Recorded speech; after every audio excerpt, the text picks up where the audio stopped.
السلام علیکم three class, امید کرتی ہوں کہ سب اللہ تعالیٰ کے فضل و کرم سے خیر و عافیت سے ہوں گے اور آپ اپنا خیال بھی رکھ رہے ہوں گے۔ کرونا وائرس سے بچنے کے لیے اپنے ہاتھوں کو سینیٹائز کریں۔ پیارے بچوں، آج ہم جملہ اور اس کی اقسام کے بارے میں پڑھیں گے، لیکن تفصیلی بات استفہامیہ جملے پر کریں گے۔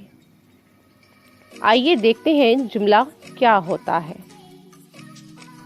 الفاظ کے ایسے مسلسل مجموعے کو جملہ کہتے ہیں جس سے سننے والا بات کو پوری طرح سمجھ لے۔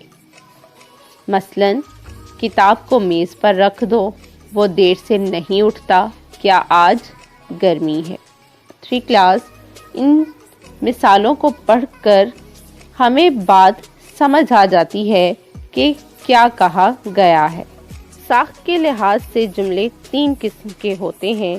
نمبر 1 اقراری جملے، نمبر 2 انکاری جملے اور نمبر 3 سوالیہ جملے۔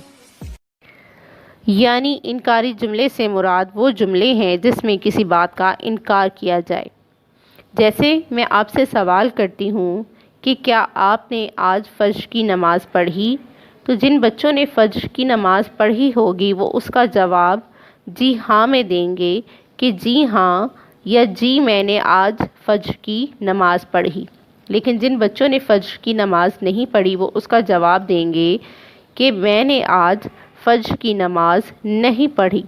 تو نہیں جو ہے وہ انکاری جملہ ہے جس میں انکار کیا جا رہا ہے کہ میں نے آج فجر کی نماز نہیں پڑھی۔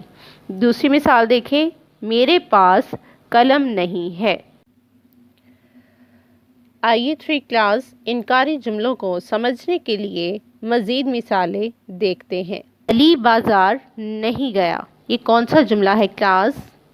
جی شاباش، یہ انکاری جملہ ہے کیونکہ اس میں نہیں کا لفظ استعمال ہوا ہے۔ نہیں انکار کو ظاہر کرتا ہے۔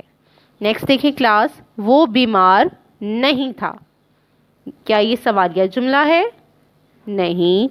کیا یہ اقراری جملہ ہے؟ نہیں۔ یہ کون سا جملہ ہے؟ جی شاباش، یہ انکاری جملہ ہے کہ وہ بیمار نہیں تھا۔ نیکسٹ دیکھیں کلاس، آج کا اخبار ابھی نہیں آیا۔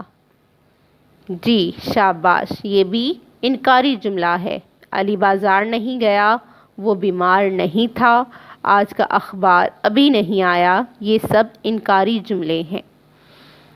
تھری کلاس، دیے گئے جملوں کو منفی یا انکاری جملوں میں تبدیل کر کے دوبارہ لکھیں۔ کیا چاند ایک سیارہ ہے؟ نمبر 2 یہ میری کتاب ہے۔ نمبر 3 اس نے فقیر کی مدد کی۔ تھری کلاس، ویڈیو لیکچر میں کروایا گیا کام اور دیا گیا ہوم ٹاسک، اسے اپنی نوٹ بک میں تحریر کریں اور یاد کریں۔ اللہ حافظ۔